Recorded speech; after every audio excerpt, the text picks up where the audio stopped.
ሰላም የኔ ውድ ጓደኞች እንዴት ናችሁ? ደህና ናችሁ ወይ? ሁሉ ሰላም፣ ሁሉ አማን ነው። እኔ የምላችሁ ብዙዎቻችሁ የእንጀራ እህል ባዘጋጀው ሰዓት ኮመንት ላይ ያየሁት ነገር ስንዴ ተንተብትቦ ገብቶ አይቻል አቅም ምናምን ሁሉንም ነገር እናንተ አይታችሁት አታውቁም። ይሄን አውቃለሁ። ከተማ የምትኖሩ ገጠር የምትኖሩ ልጆች ታውቃላችሁ።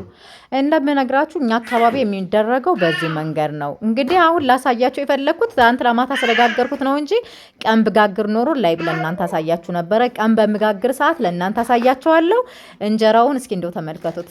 ጤፍ እንጀራ ራሱ አያስነቅም። ይሄ ጤፍ እንጀራ ነው የሚመስለው ራሱ። እንደው ተመልከቱት እስኪ አይኑ እንዴት አባቱ እንደሚያምር እንዴት ነው ብሉይ ብሉይ ብሉኝ የሚለው። ወጥ ላይ ራሱ ጣል ስታረጉት ወጡን ራሱ ያነሳል ማለት ነው። እና ሙያ ማለት ይሄ ነው። ኦኬ አይታችሁ አስተያየታችሁን እፈልጋለሁ ጓደኞቼ። ኦኬ አይታችሁ አስተያየታችሁን እፈልጋለሁ። አያችሁ አይደለ?